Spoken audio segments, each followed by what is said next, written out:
All the weird things typically happen during auditions. When I'm teaching about like auditions and self-tapes, we always talk about improv because you never know what's going to be thrown at you. So going back to more like high school days or even in university when I was auditioning more often, like even how I would have to audition. I've auditioned in a car. I remember I had an audition for a shampoo commercial once and I literally had to shampoo my hair, but you didn't want to be in the shower or in the bathroom for a self-tape audition because that's just a little bit too intimate. So I was just like shampooing my hair outside with a tripod set up on my fence. And I think my neighbors were looking at me like I'm crazy. So I think just having to do these really funny things during auditions is something that you get weirdly used to, but it's always funny looking back after the fact. So I think shampooing my hair for an audition outside in my backyard, trying to make it feel normal. It's something funny that is never goes away. The craziness of self-tapes. Hello everyone, my name is Dhruv and welcome to my podcast, Dhruv's Trailblazers. Today on the podcast, we have a wonderful guest. Her name is Leah Hamilton. She has a background in modeling, acting, and is a dynamic force in the world of startups. She is helping people elevate their stage presence. Dive into this fascinating world of modeling, acting, and entrepreneurship with Leah Hamilton. What's the story that made up Elevation Hall? If we go back in time, how does it start? Oh boy.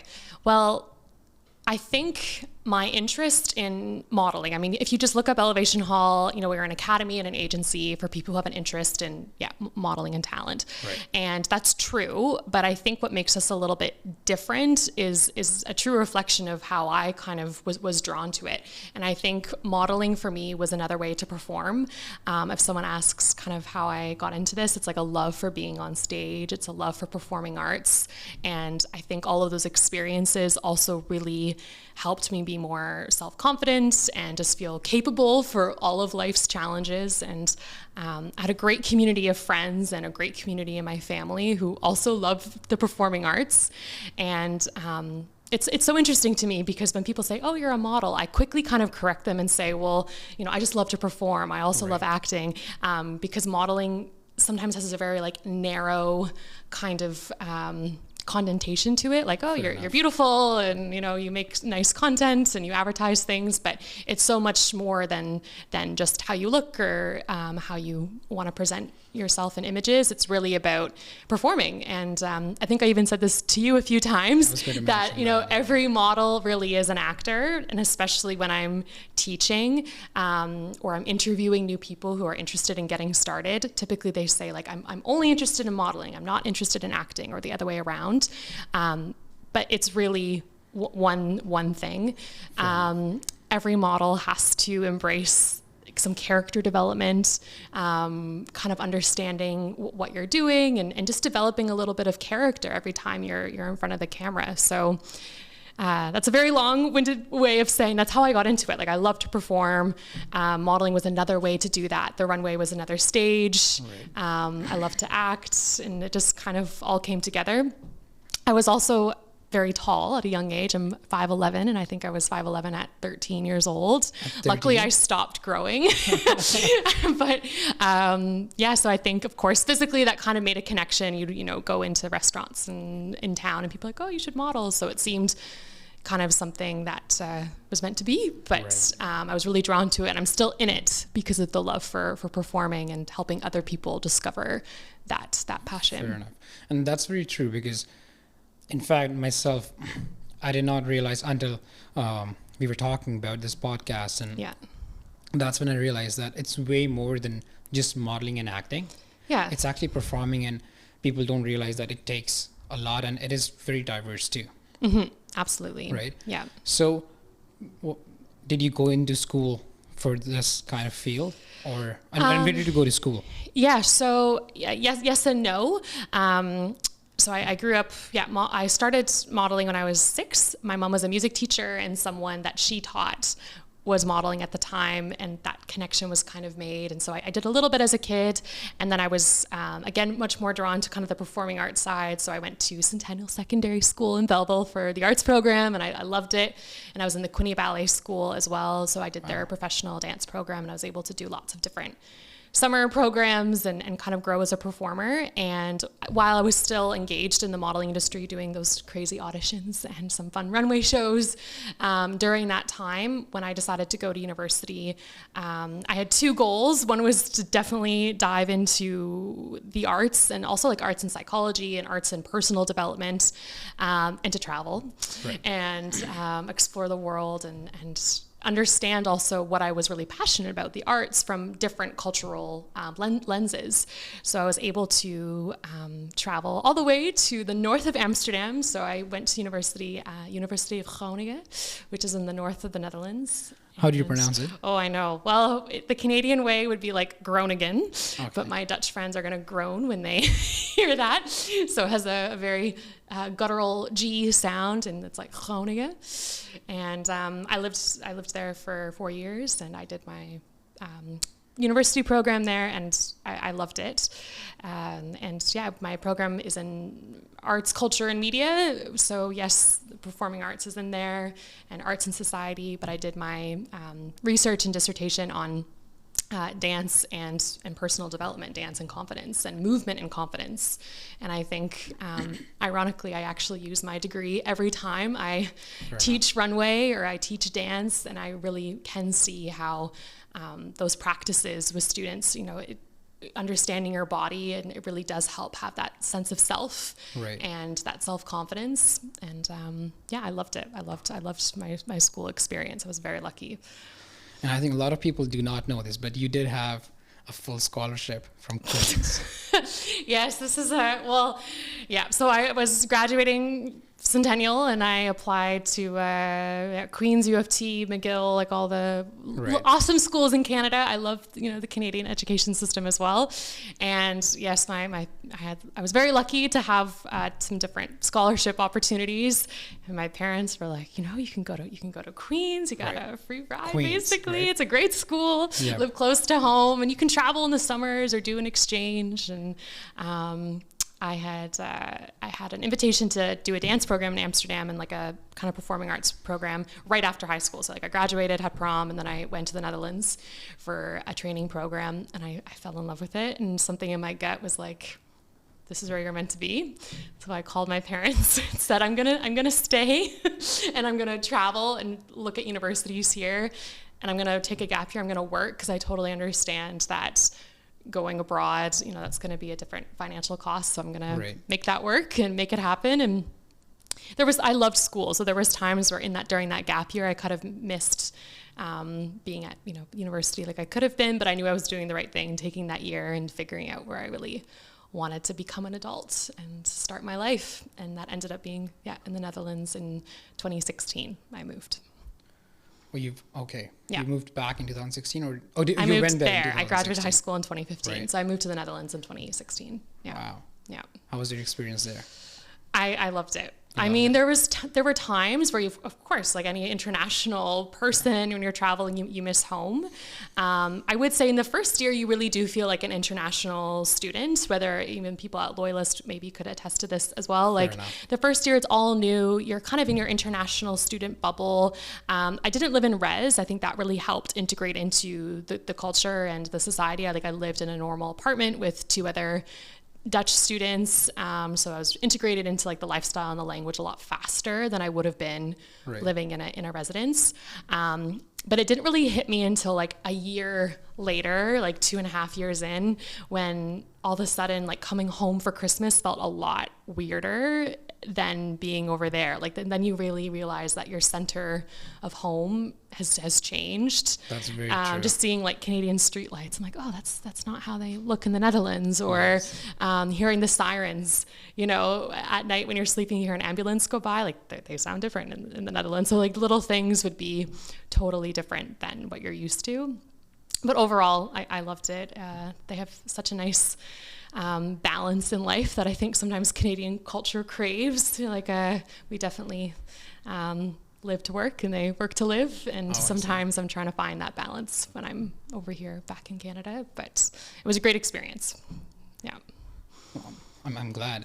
Well, we're happy to have you here. Oh, yes, So, thank you. yeah. Well, and I think it's important, actually, every kind of entrepreneur I talk to in the Bay of Quinte area, a lot of people have gone and come back, or maybe they're not from here.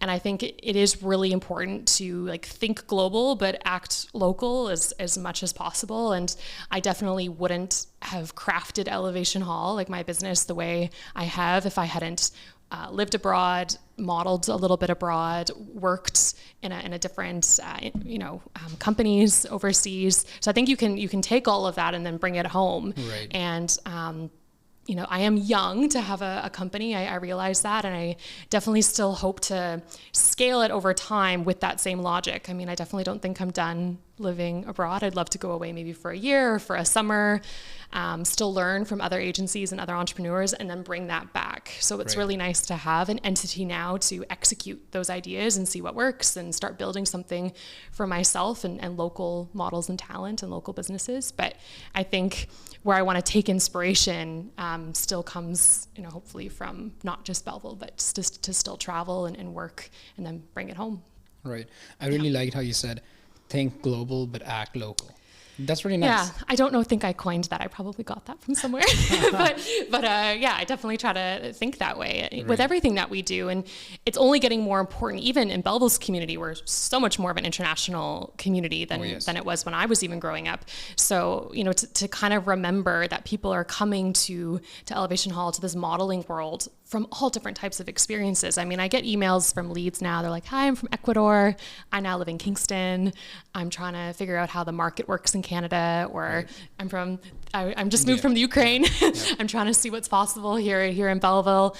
And I love having those conversations because sometimes it's really phenomenal talent. They've got, IMDb, and they've got some great commercials under their belt, and to compare and contrast how they got started in their own country and how they're trying to find their market here in Canada. That's like such a wonderful extra experience that I get in my job that maybe I wouldn't have gotten, even 5-10 years ago. So that's really interesting. And I'm glad I've lived abroad and been in their, been in that position a little bit. I mean, it's very different, of course, when you're studying, and Netherlands is still a very Western country, but it's important to kind of remember feeling like an outsider. You don't know how things work. The language is new to you. I think I had that a little bit eventually when I was working in the Netherlands. I was trying to get a work visa and get a job and figure out who I was as a professional in a different country. And I love connecting with people on that topic. So you experienced both sides. A little bit. Say. Yeah, Yes. I have a taste of it for sure. And since you mentioned about, like how people reach out to you, for example, you mentioned someone from Ecuador in Kingston reaching out to you, how these things work. Yeah. So if we dive a bit deep into it, how does one start? Maybe let's start with different age groups. For kids, for teens, and then for adults. Like, what's the first step they need to do? Is it like building portfolio, or even how to do that? Yeah. I'll touch on kind of two sides of that. Sure. I mean, when I'm interviewing anyone of any age, I ask them why they want to do this. And that's kind of more of a broader answer. But especially with kids, that is important. I hope to find kids that, like I said, love to perform. I sometimes ask the parents, what are they doing at home for fun? They're like, oh, they're always putting on shows or singing for us or dancing around the house. I'm like, okay, this kid is going to have fun with the audition process, because you are going to be auditioning and self-taping and going into rooms where you don't know people a lot more than you're going to be working, no matter your age. And with kids, that's really important. So they have to enjoy just turning it on, having fun with the scripts, having fun performing, being in front of an audience.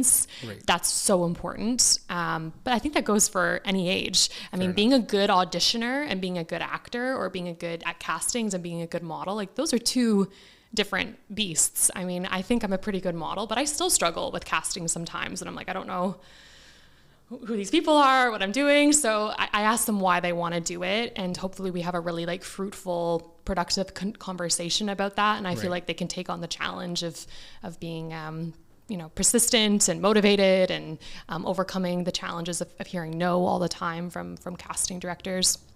So that's kind of a mindset thing that we look for and try to establish that.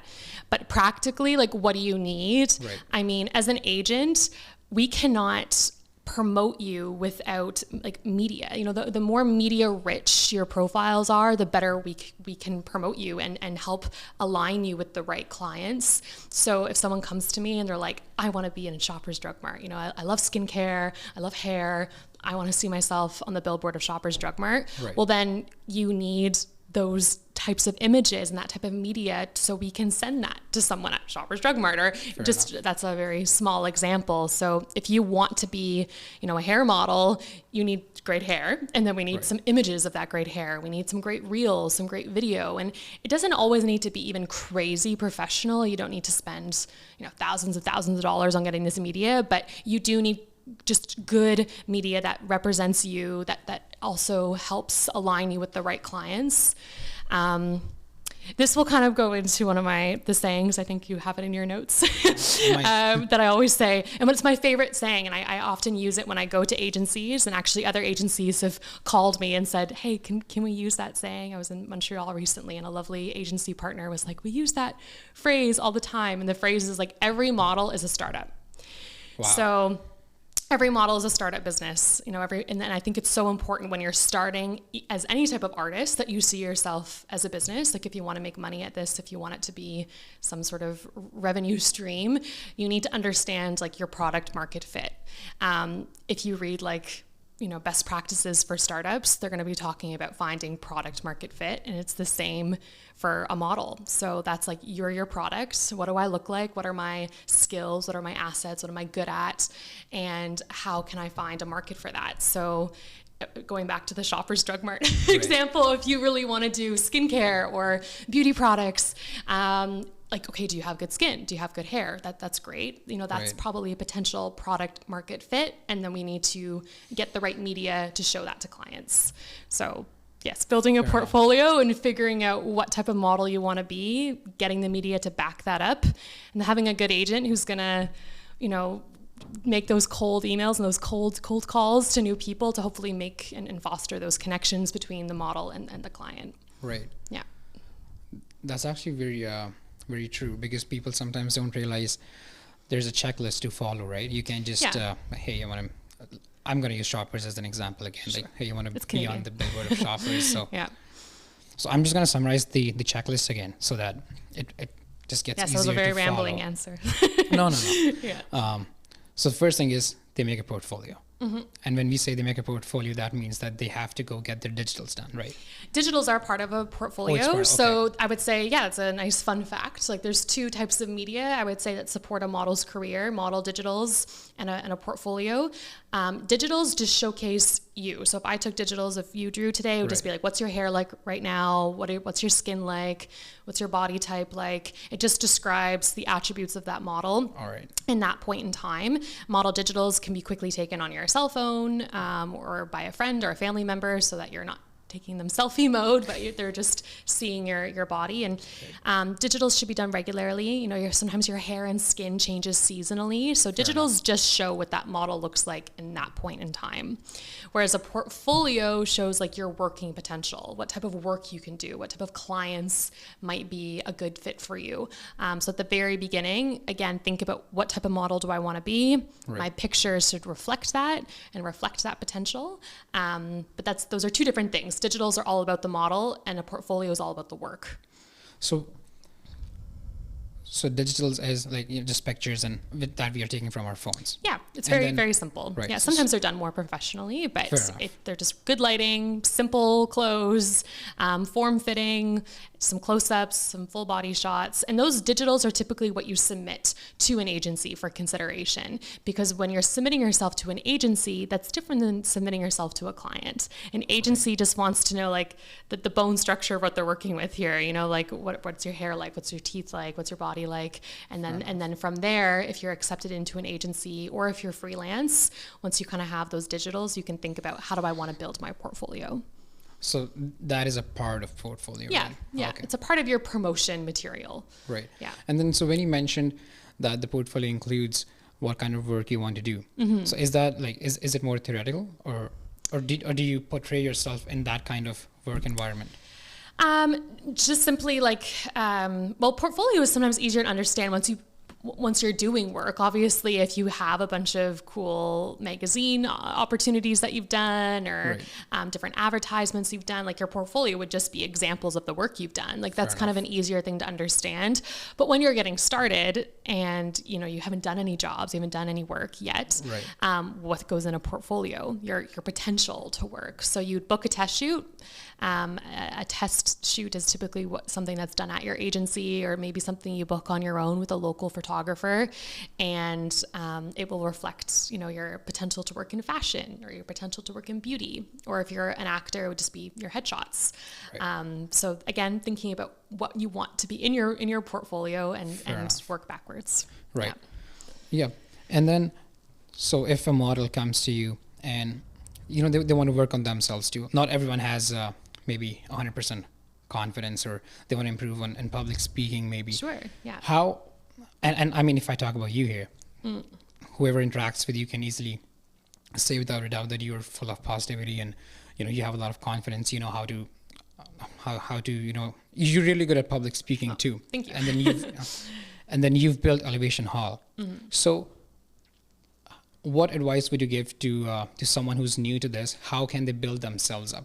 Starting with confidence, maybe. Yeah, it's different for everyone because everyone's starting at a different point. Right. But I mean, if you want to work and be active in the model and talent industry, or you want to use the model and talent industry to kind of get more confidence, you do have to remember it's a very public, open place to put yourself in. You have to want to be seen.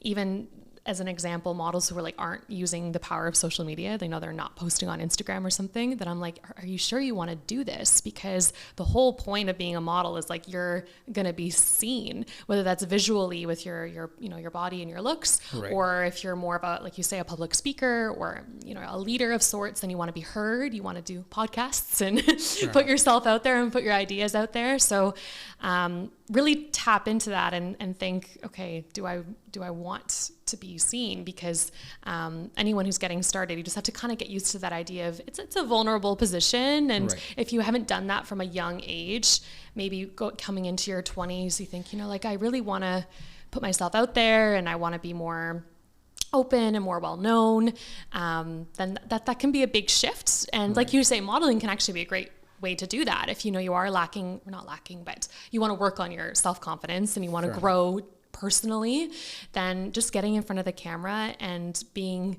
your best self for a few hours, and realizing that you can do that. You like the way you look, and you like the way you present yourself, and really leaning into that and understanding what helps you feel most confident is a great tool to take into any job or any position. Sometimes I do interviews with parents and teens, and I say to parents, I can't guarantee that your son or daughter is going to be a model long term. I mean, of course we can, submit them to some local clients, and you can do some photo shoots, but you don't know. You can do everything you can, and sometimes it doesn't work out. But what I can guarantee is that they're going to find out more about the industry. They might be exposed to an industry that you don't learn about in school. I mean, with the social media and places like AMP and local stuff, so you might be exposed a little bit more to media. But even just going to a photo shoot, you learn about stylists, art direction, hair and makeup, creative advisors. You learn about a whole different market. So that's a great thing to take away from the modeling industry. And also, like you say, self-confidence, learning how to market yourself, how to develop a personal brand, how to do interviews really well. And I kind of tap into that even when I, did my first few job interviews or interviews for university. I'd be like, just pretend it's an audition, just turn it on for 10 minutes and open up and let them kind of get to know me. And then you walk away from that. So it is a great tool just to kind of figure out how to put yourself out there and do that professionally, and how to enjoy that instead of it being really scary. Fair enough.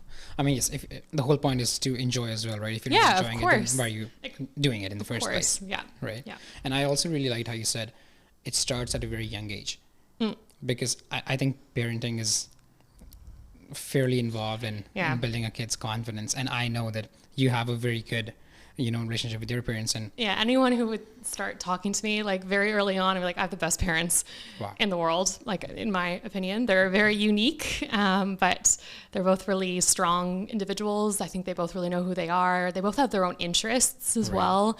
I think, like they're just wonderful, positive people. And anytime I would struggle a little bit, they would, they just help me feel very capable. And I think creativity really does that as well in terms of like helping kids feel capable.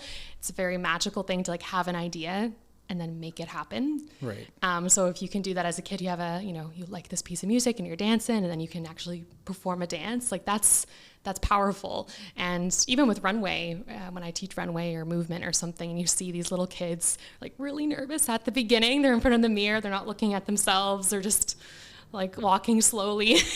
And then like if we do it time after time for like an hour, all of a sudden they're like having fun with it, and they can see themselves doing better at those turns and poses. Like that's such a confidence building tool. Like True. mirrors are so powerful as teaching tools for kids, because you watch yourself maybe be not so good at something, and then you do it again and again and again, you practice, and then all of a sudden you're like, that looks great. And Right. I love teaching like that. So Yeah. what are the fundamental steps? Because you mentioned runway, so I thought maybe this would be a good time to ask about Sure, yeah. runways. What's the key advice that you usually give to models or actors who are going for runway shoots? Is that the right term? For runway and specifically, so if Yes, someone wants to be a yes. runway model, Yes. walk every day in your heels. It's like any other skill. If you're like, if you want to be a hockey player and you're not playing hockey like every week Fair or every enough. day, then it might not take Yeah. off so well.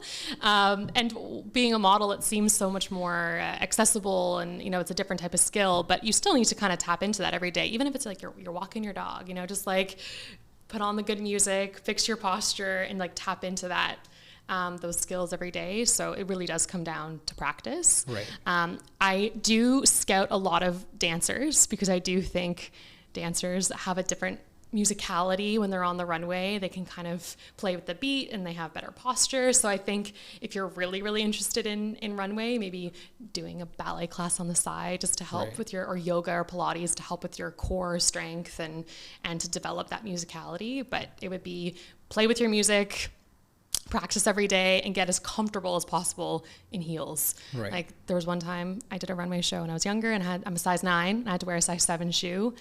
Oh. But just figuring out how to like have good ankle strength and just good strength to kind of make do for Right. those 20 minutes on the runway or whatever. Like it's just comes down to practice. That's very true. Yeah.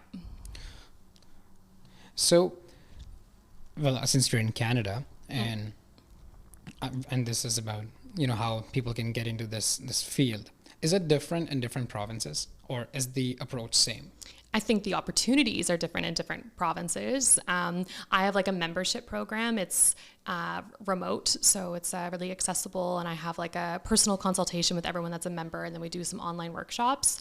And we have members in Saskatoon, we have members in Vancouver, and most of them are locally, but we have a few that are out of province. And their reasoning for signing up and having those like monthly calls is just to kind of figure out how the market works in Toronto without like being in Toronto, because they know there's more opportunity, in Ontario than like Saskatchewan or Alberta. Right.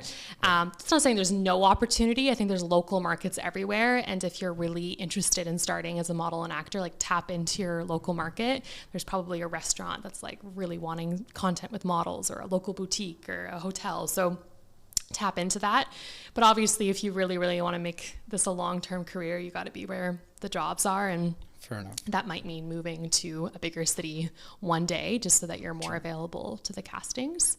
So yeah, the market is different in every province, which means your exposure is going to be different. How you build your book is going to be different. I went out to the East Coast for the first time this summer. I've never been out there personally, but also for work.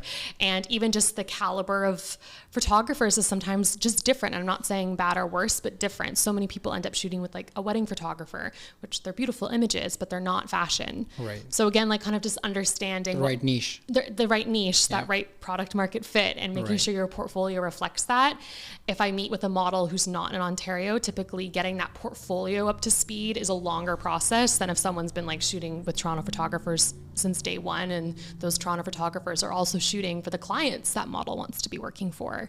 If that photographer is shooting Joe Fresh ads and then they get to shoot your test shoot, then that's going to work. That makes sense. Fair versus enough. if you're in a province that just doesn't have that market. True.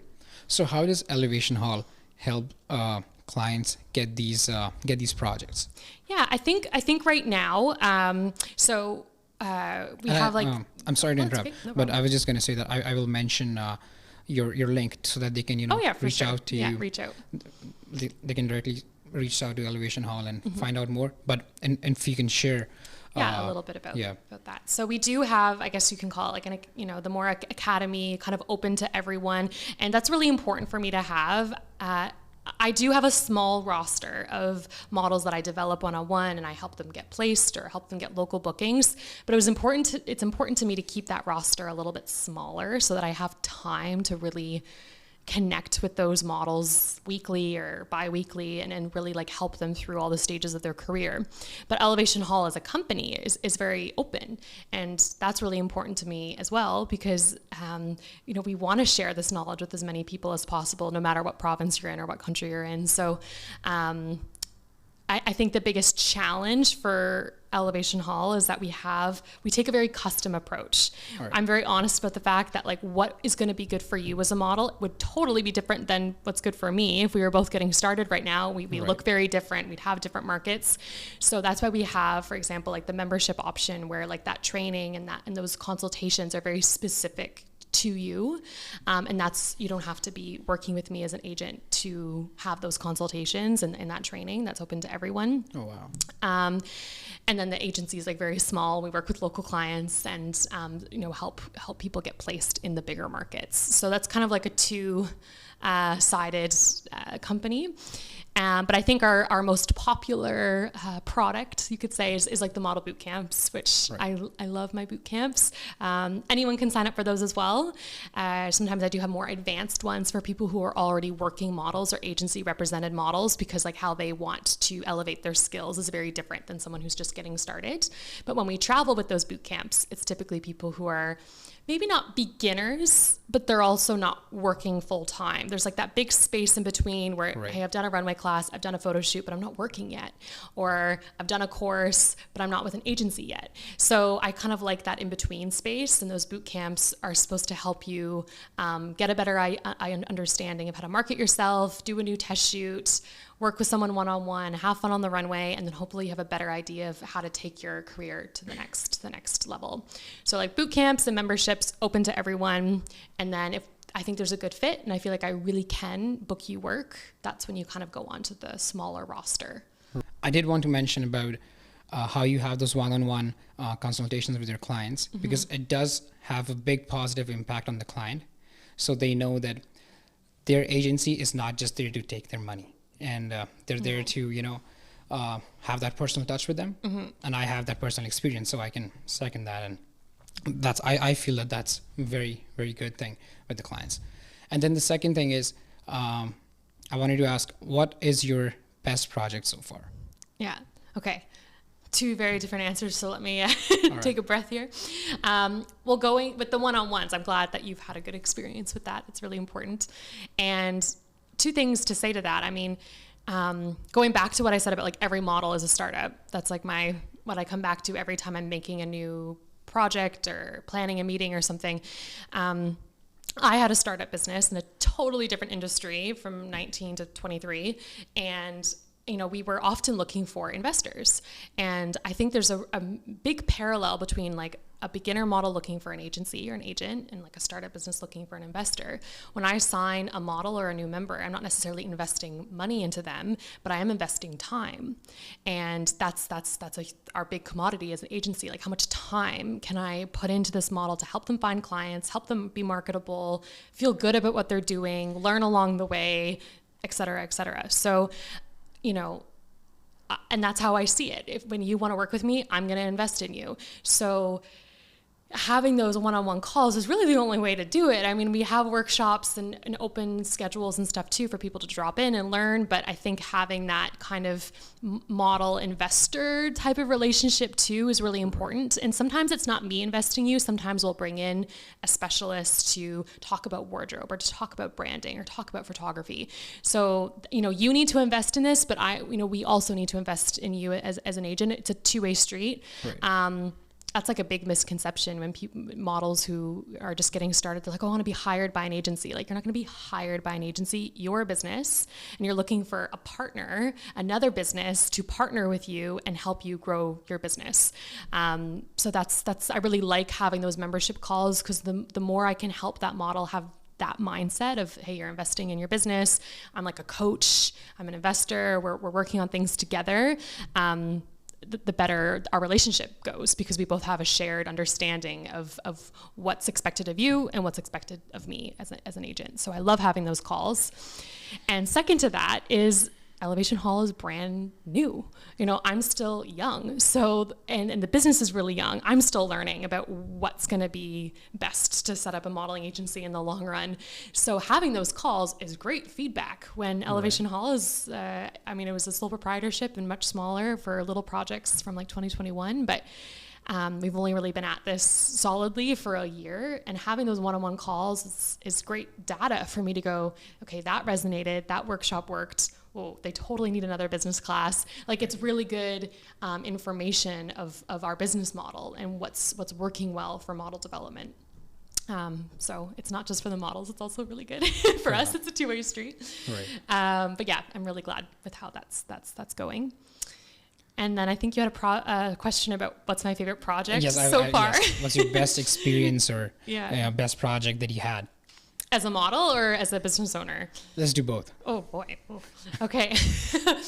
As a model, I think when we met once, I said I got to do some really cool projects when I was living in Europe, and it wasn't necessarily paid work, or it was, I wasn't doing anything big league all the time, but I did some really fun student projects. And I know there was like one time when we were in Amsterdam and we stayed out like all night shooting this kind of like music video. We were going to all these different locations, and it was like it was my first time working with like a crew, because it wasn't just like a shoot in a studio, photographer, lighting, Leah. It was like cameras and lighting and wardrobe, and I just it felt like being in the theater or on a film set. It was just like a whole camaraderie coming together. We all had the same idea. And that's like, that got me hooked. I'm like, I love being part of a team, and we all have the same idea. And then, 20 hours later, we finally have the shots, and we go and have a bunch of glasses of wine and just celebrate it. That's addicting. That's wonderful. Right. So I think that I often think back to that experience of being out all night, so tired, but just loving the experience. That's why you do it. I wasn't paid for that. So, that's true of why I'm doing it. It was just a great experience, and I took so much away from that. I think, while you were talking about this, I could see a lot of passion in there.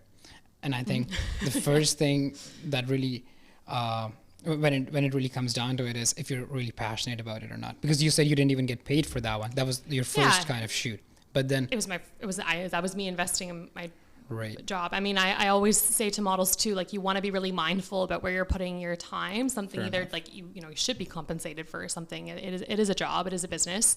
But if you're not, because it's a student project, or it's a creative thing that a bunch of artists are doing, then you want it to be great for your rapport with it. And sometimes I will just do a fun creative shoot just because I haven't been modeling in a while. I kind of feel down in the dumps about it or something, and I need to get remotivated. That's when you do those fun creative activities just to be inspired again. Coco Rocha, as a model, has a great saying for that. It has to be good for the book or the bank. And that's okay, the book or the bank, but I would add one onto that and say, or it's got to be good for your mindset, your mental health. So yeah, I'm very passionate about it. I think most artists are very passionate about what they do. They would hopefully can support themselves as being an artist as a business, but there's probably a lot of unpaid hours in your week just reading scripts or practicing or meeting other entrepreneurs or other artists. So I think you have to love it to make it a lifestyle. and I think it all adds up. It all adds up. It all adds up, right? Yeah. Because just like Steve Jobs said, that you can always connect the dots looking backwards. So Mm-hmm. when you come that far, then you realize, oh, you know what, that actually helped. Maybe at that point I didn't realize that, it's not working, but it's a small it does world. add It up. is all about networking. I mean, Fair enough. when I first met you a few years ago, I probably didn't think I'd be doing a podcast with Podcast. you. You know, like Fair there's enough. that's Yeah. just a small example, but there's True. really big examples like that too. You know, when That's very you true. go to a casting, maybe you didn't get booked for it, but then later on that casting agent remembers you because of something nice you said at the end of the audition. All of those little things really do add up in the in this industry. Right. But that I did remind me of another piece of advice, and that I actually maybe will say more to even entrepreneurs, but I think it applies to models as well, as, you know, seeing a model as a business, is that all like the really exciting, like the best things that have happened to me, especially more recently as a business owner, were things that I like just asked for, or I reached out, was like, hey, I have this idea. Would you be willing to do it with me? And I think that's a challenge for an artist, where we definitely like, we wait to be asked sometimes. And there's a delicate balance of like, you know, be polite and kind of know your place if you're just getting started or if you're working with a team. But then when you're really trying to make this happen for yourself, like if you identify an opportunity, like don't wait to be asked, like be polite and be professional, but reach out. And that's something I like always have to remind myself. Sometimes I'll see like a cool Instagram photo from a company. I'm like, oh, they really should be doing this. Or, you know, I wonder if they're working with talent. That doesn't look like a professional model. Maybe they should work with models. Like, you know, sometimes now I'm just like, what's the worst that's going to happen? I can just reach out and say, hey, I have some local models available if you want to work with them. This is how it works. And more often than not, they're like, yeah, we've always wanted to work with talent, but we didn't even know how to approach a modeling agency. Or as a model, if you have an idea of someone you want to work with, just reach out and say, this is my agency or these are my rates. It might not take off right away, but usually the best things come from asking. I think that's a very, very good piece of advice. And this works in every aspect of industry. life. I know I'm like giving modeling examples, but everything. Like that's very true. And people don't realize how many opportunities are out there, but all we have to do is ask. Yeah. And people are very generous and very kind to reciprocate as well. Yeah. That's very true. Exactly. And or at least gets them thinking. Yes. You know, and I think that sparks creativity. True. That's what sparks the magic. So I'm trying to remember that more this year in this business. Like I have all these ideas. That's why I started Elevation Hall. And, you know, if I see a great opportunity for cohesion or a connection, like just reach out and put it out there. And maybe I'm not even ready to make that a reality, but it gets the other person thinking too. Fair enough. Yeah. And so we were just talking about your best experiences so far. What would be your worst experience so far? Oh my God. Well, at the time, like as a kid, there was a few auditions where, you know, I'd have to beg my parents to take me. They both had full-time jobs. They would always want to take me and support me, but it's just, we were always going to Toronto then for auditions. And I remember once, like my dad took me, we got there, and then we got there and they said, we decided to cast someone with brown hair. And so we drove like all that way and like, they didn't even get to see me, you know? So you face these, like, as a kid, you face these disappointments. You're like, if only I had brown hair. But those are learning experiences too. Like that, you quickly learn that often the decision-making process has like nothing to do with you. You just like weren't the right fit. So there was some difficult learning curves throughout, but I have been very fortunate. I've had good agents and advisors and photographers around me that have been very professional and polite and encouraging. So that's also what I try to give to the next generation of talent is a strong community that, you know, even if there's disappointments, it's still safe and professional and all of those important things. I've had some like silly, bad experiences, just like anything to do with weather.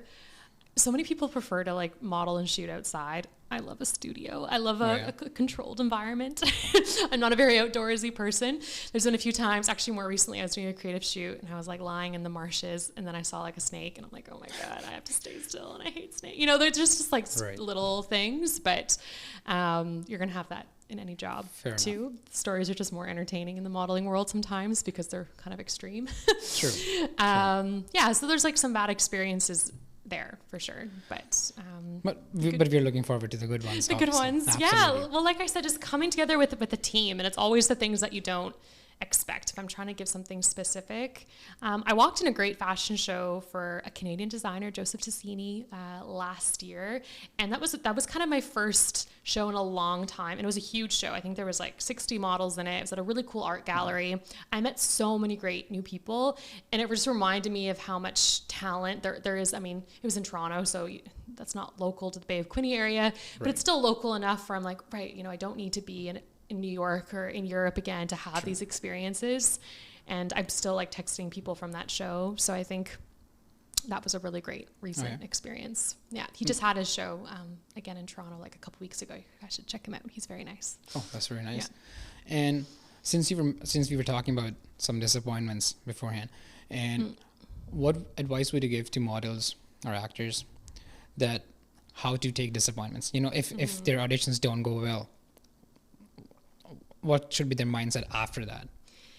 I think, two things. One's very logical, like just a tip, is also like keep a spreadsheet. I mean, this is your business. Keep a spreadsheet of like how many auditions you got, how many of those auditions resulted in callbacks, what was the feedback, how many of those auditions resulted in bookings. Like keep a little data sheet of like how many times am I putting myself on tape, how many times am I going to a casting, what's going well and what's not. And even if it's a bad data point, like didn't get that job, at least, you're collecting that data and you can use that to better understand how to promote yourself in the future. Right. That's like a tip. And then like I said, most of the time when it's a no, it has nothing to do with you. Like it's just not the right fit. Or sometimes creatives like don't even know what they're looking for. I've gone to a few castings and I'm like looking around, I'm like, no other girl even looks like me here. Obviously, like they don't even know what they want. If like, some people have different, skin types or different hair types or different heights, like they're just kind of seeing, that's an exploratory casting for that client to go, we don't really know what we're looking for right now. Let's just get some new talent in here and see what works. So I think just knowing that going in that, they're not sure what they want sometimes, or they just decide, they want a different look. Right. That's just kind of something to remember. But I think that experience of like getting rejected and knowing it just wasn't the right fit, it had nothing to do with me personally, is something you can really take into other areas of your life. Like even just dating, how many times do you go on a first date and you're like, I'm just not what they're looking for. That's not personal. Just not their type, or we don't have personalities that match, or it's just not a good fit. Right. So hopefully having those early life experiences of going to auditions and it's just not the right fit, hopefully that helps you out with your future dating life or your future job search life, where you're going into these interviews and it's just like so not the right team for you, and you're interviewing clients and agencies and in the real world, a date or a job, just as much as they're interviewing you. Like it's a two-way street. So sometimes I think as models, like we're so excited to get the job and we'll like do anything to get the job, but it's okay also to go take a step back and be like, what do I want out of my job? What's my rates? What am I worth? And then go into that casting kind of just as open and critical in a good way to kind of see if it's a good fit for you. No, I think that's a really good piece of advice. And the next thing would be positive self-talk. That's what I wanted to talk about. How important is that? Not even just for models, but I think as a person. Yeah, it's everything. And you don't realize how important it is until you catch yourself in negative talk to yourself. And then you're like, why am I not feeling so well? And it's just like, oh, I'm in this like negative headspace. And that can happen for so easily. I mean, if people grow up with a positive household and great friendships, like you probably do have positive self-talk because you have a lot of positive reinforcement in your life. You have people who want to hang out with you, and you have a job that's going well, and life is good. And it's not until maybe you're in a situation where things are a little bit difficult, there's a lot of change, there's a lot of miscommunication, and then you start doubting yourself, and then you realize I'm not really like feeling like myself, I'm not performing as well as I usually do, and then you can kind of realize maybe it's because you're either in some negative situations, or that's you're talking to yourself in a different way.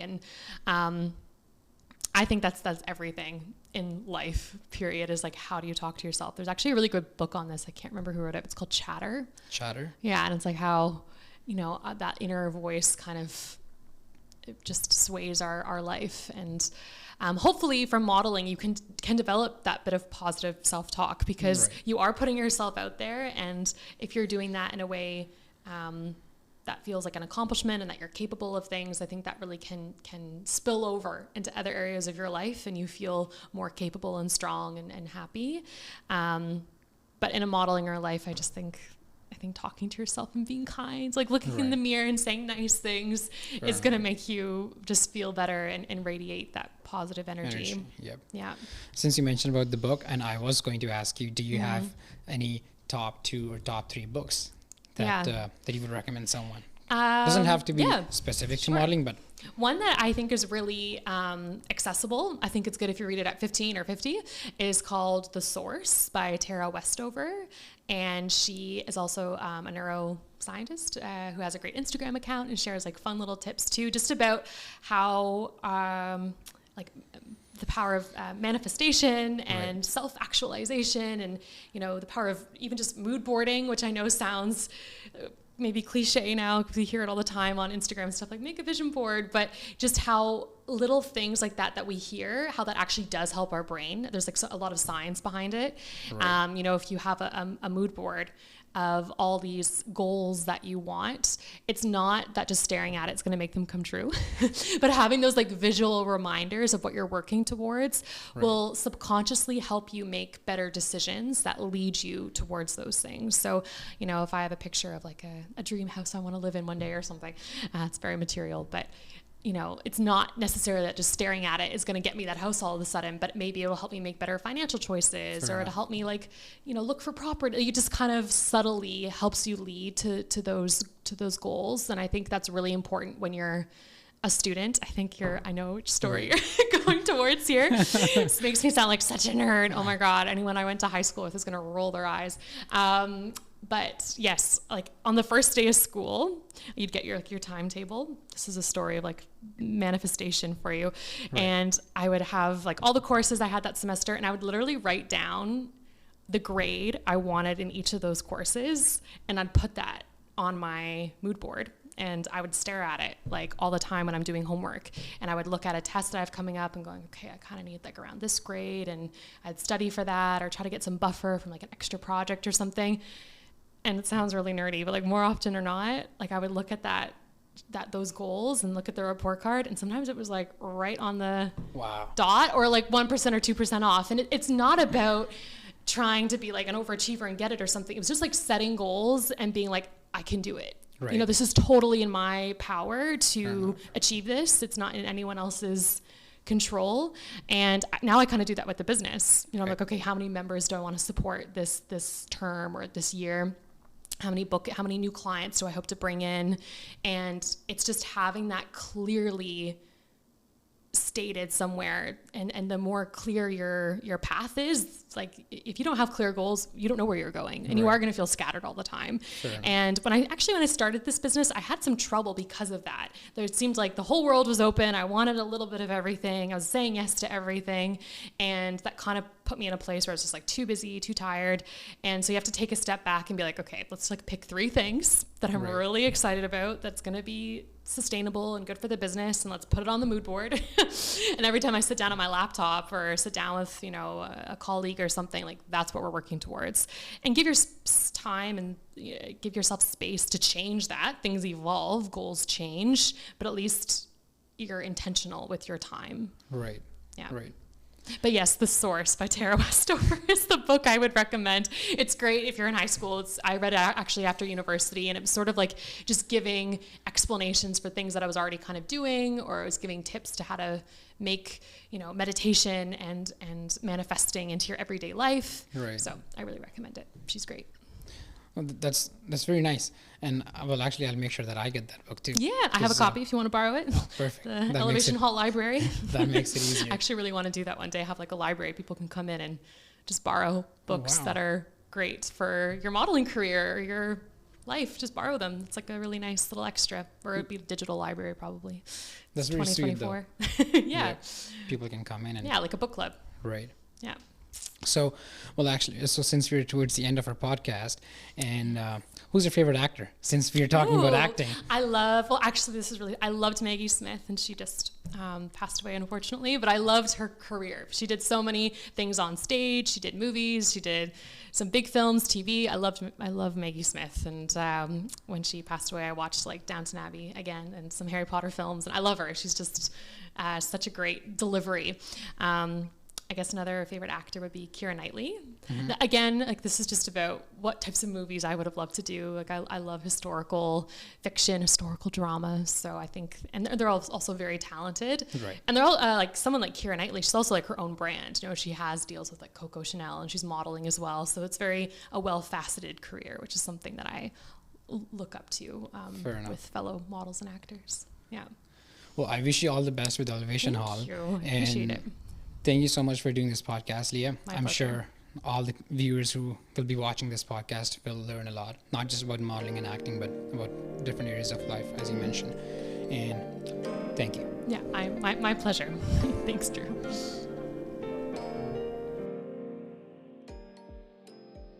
Thank you, everyone, for watching this podcast. My key takeaway from this podcast was when Leah mentioned how positive self-talks build you up as a person, and how practice in your specific niche that you want to excel in does wonders for you. Let me know in the comments below what's your takeaway. I will mention the link to Elevation Hall so you can check it out in the description below. Let me know what you liked about the podcast in the comments below. Do not forget to subscribe, and looking forward to the next one.